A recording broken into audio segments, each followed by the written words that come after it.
मंच पर उपस्थित डॉक्टर बिंदेश्वर पाठक जी, आदरणीय मानु घोष जी, श्रीमती अमोला पाठक जी, श्री सोमेंद्र चटर्जी जी, श्रीमती उषा चौमट जी और आज इस पवित्र कार्य में जुड़े हुए देश भर से आए हुए प्यारे भाइयों और बहनों,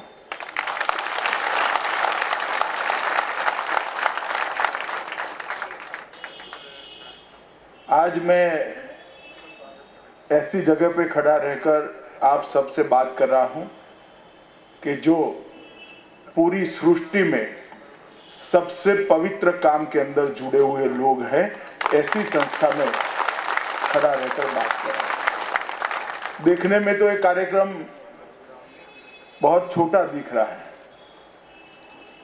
हम 500-600 लोग यहाँ पर पाठक जी ने जो एक बड़ी दुनिया खड़ी की है उसको देख रहे हैं, सुन रहे हैं, समझ रहे हैं, मगर ये काम जो है वो काम अपने आप में विराट है। और मैं मानता हूं कि इस काम को बहुत साल पहले समाप्त हो जाना चाहिए था। लगभग 74 से पाठक जी ने आंदोलन शुरू किया होगा, 68 से शुरू किया। 68 को ही अगर मान ले तो आजादी के 20 साल बाद किसी को वैचारिक आंदोलन शुरू करना पड़ा कि इस देश में शौचालय की व्यवस्था सर्वस्वीकृत। खैर, मैं सामाजिक कार्यकर्ता हूं, राजनीतिक कार्यकर्ता हूं। विपत्तियों से और विडंबनाओं से घबराने वाला व्यक्ति नहीं हूं। उसके सामने व्यक्ति के नाते, संस्था के नाते और समाज के नाते लड़ाई करनी चाहिए, ऐसे मूड का कार्यकर्ता हूं मैं। मित्रों, ये जो स्वच्छता का विचार आंदोलन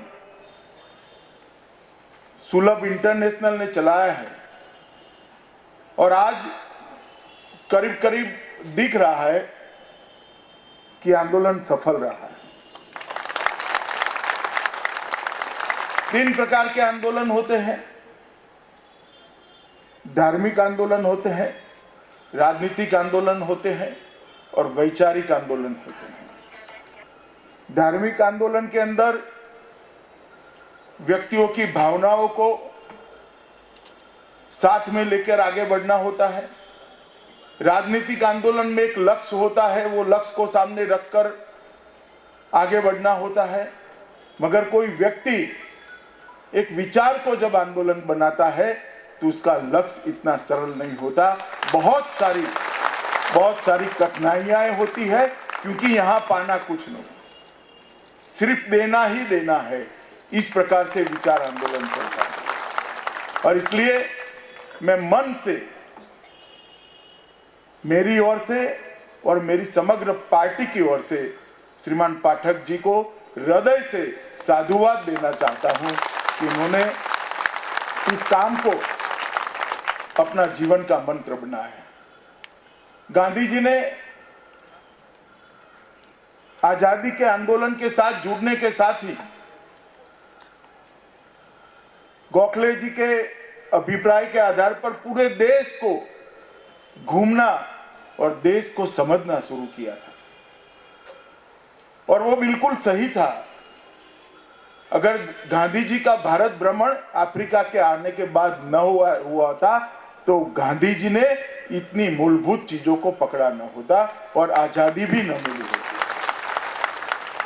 कश्मीर से कन्याकुमारी और गुजरात से कामरूप तक, असम तक फैला हुए विराट देश को गांधी जी ने पूरे धैर्य के साथ घूमकर देखा, देश की समस्याओं को समझा था और बाद में आजादी के आंदोलन के साथ साथ अनेक प्रकार के ऐसे विचारों को गांधी जी अपने कर्म के माध्यम से संदेश बनाकर छोड़ कर गए थे कि जिससे आने वाली सदियों तक हिंदुस्तान का उत्थान होता रहे।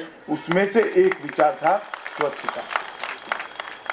चाहे सादगी की बात हो, चाहे भारतीयता की बात हो, चाहे खादी की बात हो, चाहे स्वच्छता की बात हो, ये सारी चीजों का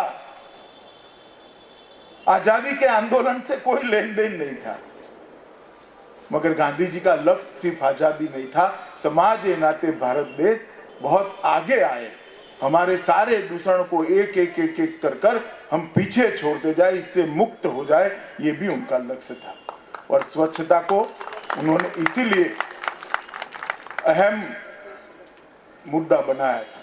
और मित्रों, दुर्भाग्य की बात है कि आजादी के इतने सालों के बाद भी स्वच्छता के संस्कार सिंचित करने के लिए किसी को आगे आना पड़ता है। शौचालय का प्रचार प्रसार और शौचालय बनने के बाद शौचालय में जाने की आदत लगाने के लिए अभियान चलाना पड़ता है। शौचालय बन गया, मगर व्यक्ति पूरा जीवन जो 50 साल 60 साल एक प्रकार से शौच करने की आदत डाले हुए, उसकी आदत भी बदलना अपने आप में बहुत बड़ी बात है। इसके लिए भी अभियान चलाना पड़ता है। मैं जब नरेंद्र भाई प्रधानमंत्री बने तब देश के साथ हमने बहुत सारी समस्याएं थी और तत्काल दिखने वाली समस्याएं थी। कोई महंगाई की बात करता था, कोई सीमाओं की सुरक्षा की बात करता था, कोई महिलाओं की सुरक्षा की बात करता था, कोई नीचे गिरता हुआ जीडीपी का विकास दर के ग्राफ की बात करता था, कोई रोजगारी की बात करता था, कोई हर घर में बिजली पहुंचाने की बात करता था। बहुत सारी समस्याएं उस वक्त चुनाव का मुद्दा बनी थी, मगर ऐसी भी समस्याएं थी जो दिखाई नहीं पड़ती थी। और नरेंद्र भाई ने दिखाई पड़ने वाली समस्याओं को तो बखूबी एड्रेस किया। मगर पहली बार इस देश के प्रधानमंत्री ने लाल किले की प्राचीर से शौचालय का उल्लेख करके पूरे देश को एक ऐसी समस्या पर सोचने की दिशा में मजबूर कर दिया कि ये बात अगर हम नहीं सोचते हैं तो समाज के नाते हम अपूर्ण हैं। और मित्रों, मैं मानता हूं कि आगे की सरकारों ने, इसमें मैं किसी का दोष नहीं निकालना चाहते, कोई राजनीतिक मंच भी नहीं, मगर शायद इस काम को जन आंदोलन बनाया होता तो आज ये समस्या होती ही नहीं। नरेंद्र भाई ने समाज की समस्याओं को सिर्फ सरकार इसका निवारण करे, सिर्फ सरकार इसके निवारण के लिए प्रयास करे, सरकारी योजनाओं से प्रयास हो, उसकी जगह समाज की समस्याओं का निवारण समाज को साथ में लेकर करने का एक नया रास्ता निकाला। उसमें से ही बेटी बचाओ बेटी पढ़ाओ आता है, उसमें से ही नमामि गंगे आता है, उसमें से ही शौचालय निर्माण और शौचालय के उपयोग के संस्कार का आंदोलन भी आता है। एक बहुत बड़ा अभियान भारत सरकार ने लिया है, इस देश को खुले में शौच के अभिशाप से मुक्त करना है, सर पर मैला ढोने के घृणास्पद व्यवसाय से हर एक नागरिक को मुक्त कर देना है। मित्रों, मैं मानता हूं कि देश में जो जितने भी काम है हमारे सामने, उसमें टॉप मोस्ट प्रायोरिटी का अगर कोई काम है तो सर पर मैला ढोने वाले व्यक्ति को उस अभिशाप से मुक्त करने का काम। और इस काम को नरेंद्र भाई ने लाल किले से भाषण से सिर्फ कहा इतना नहीं, सरकार की प्रायोरिटी वाला एजेंडा बना है। जितनी भी सरकार के अंडरटेकिंग्स हैं, गवर्नमेंट अंडरटेकिंग्स है, उसके समाज सेवा का जो उनका फंड होता है, वो सभी को शौचालय की ओर उन्होंने इंगित कर कर एक बहुत बड़ा आंदोलन शुरू किया है। 29 करोड़ से आसपास शौचालयों का निर्माण शुरू होना, और उसके साथ साथ पाठक साहब ने ठीक ही कहा, बनने से क्या होता है, अगर उपयोग करने लायक नहीं रहता है तो बनने का कोई मतलब ही नहीं। इसकी रख रखाव की व्यवस्था और इसकी आदत डालने का एक प्रचार अभियान भी भारत सरकार ने उठाया है। लगभग 2502 गांव खुले में शौच की प्रक्रिया से भी मुक्त हो गए हैं। 67 जिले खुले में शौच की प्रक्रिया से मुक्त हो गए हैं और 3 राज्य पूरे के पूरे सर पर मैला ढोने के अभिशाप से और खुले में शौच करने की प्रक्रिया से मुक्त होकर आज इस दिशा में आगे बढ़े हैं। मगर हमारा काम बहुत कठिन है।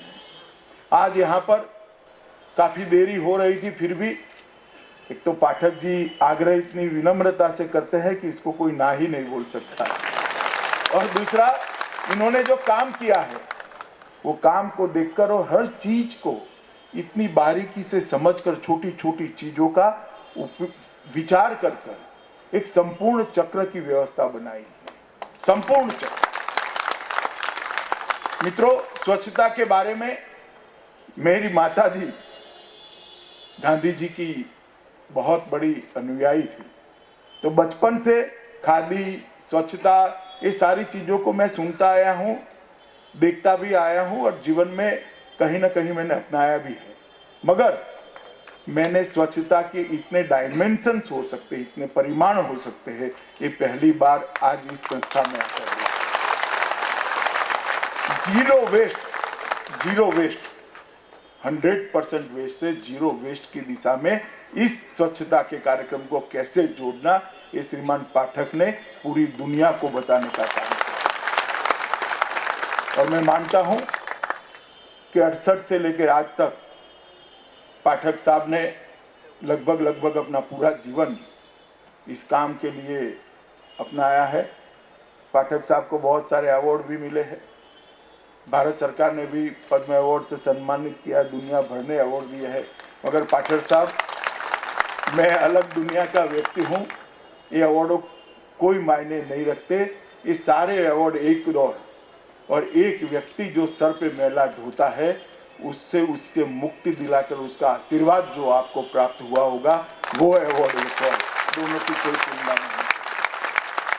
करोड़ों लोगों के जीवन में उनके स्वास्थ्य का सुधार, उनको संस्कारित जीवन देने का संस्कार और स्वच्छता के काम के साथ जुड़े हुए लोगों का सामाजिक सशक्तिकरण, मैं मानता हूं ये बहुत बड़ी बात है। और आज सुलभ इंटरनेशनल में पहले भी एक बार आने का मेरा कार्यक्रम तय हुआ था, मगर अनिवार्य कारणों के कारण मैं आ नहीं पाया था।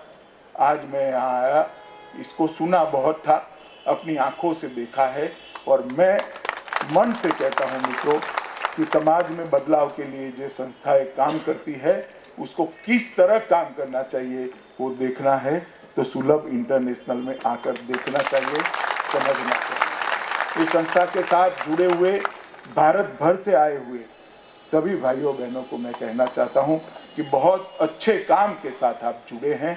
इस काम के साथ जुड़ने का मतलब ही है कि इसी से आत्मा का कल्याण होता है और आगे की गति मिलती है। आप सभी को, सुलभ परिवार के देश भर में फैले हुए लाखों जुड़े हुए कार्यकर्ताओं को मैं हृदय से उनका अभिनंदन करना चाहता हूं, और विशेषकर श्रीमान पाठक जी को बहुत बहुत साधुवाद देना चाहता हूं कि उन्होंने इस काम को किया, मुझे यहाँ बुलाया, मेरा सम्मान किया और इतनी अच्छी गतिविधियों से परिचित होने का मुझे लाभ दिया। इसलिए हृदय से धन्यवाद कर मैं मेरी बात को समाप्त करता हूँ। भारत माता की जय।